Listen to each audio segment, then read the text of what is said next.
this partial death will happen to you if you're eating wrong types of food. Going to bed with a full stomach is just a complete no if you're interested in living well. If you do Upa Yoga or Angamardana systems of yoga, fitness is assured.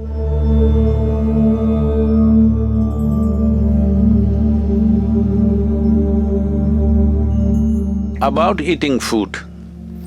In India, there has been and still is to some extent, but unfortunately, our modern schooling is wiping it out completely but there is a whole knowledge about at which time of the day, what will go best into your system, in which season what will best integrate into your system. Like this, there's a whole elaborate cultural aspect. Eating without necessary sensitivity, neither for the food nor the time, you have no sensitivity, simply you eat something that comes your way.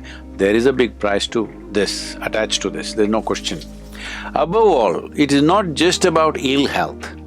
You lost your vitality, you lost your sensitivity, that's a huge loss, it's like a partial death. You're not able to feel and experience things as sensitively as you did when you were a child or somewhere further up.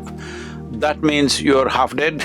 So this partial death will happen to you if you're eating wrong types of food. If you just become little conscious, simply the quantum of food that you're eating will simply drop like that. Because you don't need so much food. The more food that you've put into this, the more it has to process to get the same amount of energy, it is taking a toll on the body. Let's look at it this way. 1960s, you had those big Fords and Chevys, massive ones like battleships, all right? How much gas they were drinking, and today the modern sleek machines, how much they're drinking? Well, now you're going into electric cars, nothing, no sound, no exhaust, no nothing, it's going smooth. So essentially, even with the machines we create, we are looking at fuel efficiency. This also we must look at it, because in this one, fuel efficiency or excessive consumption of fuel is not only bad for the economy, for your own personal economy, it is also super bad for the machine because excessive amount of food it has to handle to get little bits of energy. And especially I see this practice is very prevalent in this part of the world. People eat at 7, 8 o'clock or 10 o'clock, parties and all, they're eating late in the night and then just go to bed. Going to bed with a full stomach is just a complete no if you're interested in living well.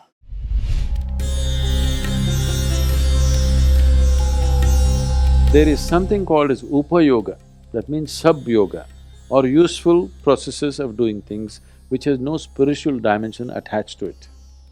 If you do Upa Yoga or Angamardana systems of yoga, fitness is assured, you will not need any equipment, all you need is 6x6 floor.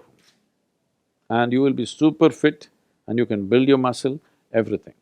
Only thing is, you won't become like this. A whole lot of people have become like this, they think they're fit, I think they're in a straitjacket. It's not just strength, it's not just the bulge of your muscle. The flexibility of your body is as important for proper functioning of the system. In yoga, we are not just looking at the muscular strength and other structure alone, the organ health is very important. So the system is evolved so that there is organ health. It's very important the body is flexible and usable.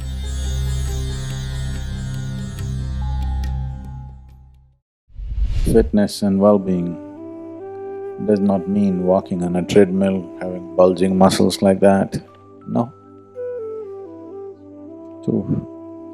To strengthen the integrity of elements in our system is very important.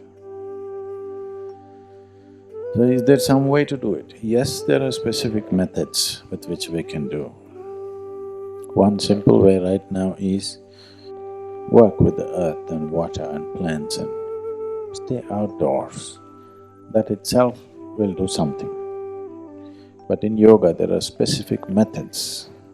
In fact, most of the yoga is just that, bhuta shuddhi, to cleanse the elements. So, without bringing a certain integrity to the composition of elements in the system, however strong you may think you are, in terms of life, you are not strong. You may be having muscular strength, that will not sustain you through certain aspects of life. You will see, not always, but you will see somebody who seems to be very muscular and very strong physically, just one little ailment, poof, they'll go down like 2 days of fever, they will just go flat down. Somebody else who doesn't seem to be all that strong, who looks scrawny, you see, he can take any amount of beating. This depends on the elemental integrity within the system. How well integrated are your elements accordingly? And the elemental integrity also determines in how many ways you can use the body. If you don't have elemental integrity, and if you use your body beyond certain limitations, when I say limitations, I'm not talking about physical limitations. If you use your body in other ways other than being physical, it will just crack up. And that's why the yoga sadhana starts with bhuta shuddhi. All aspects of yoga are essentially bhuta shuddhi being manifested in so many different ways. Can we do something specific right now without yogic guidance? Simple thing is work in the garden. Walk at least an hour or two a day, especially before you go for dinner or for lunch, especially before that. At least for half an hour, walk without footwear, not on this granite, either in the grass or in the mud outside. You will see body being in touch with the earth. When you eat the food that you eat, the way it integrates it is very different. Digestion will anyway happen, but how much you can integrate into the system depends on how much you're in tune with the earth.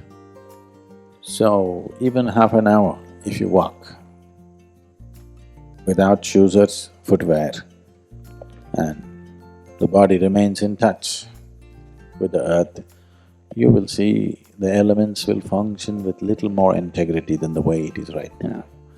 So, a certain amount of being in the outdoor, being with the sun, being with the wind, being with the rain, being with the earth is very important because that is what you are. You are a product of that, you are a manifestation of that.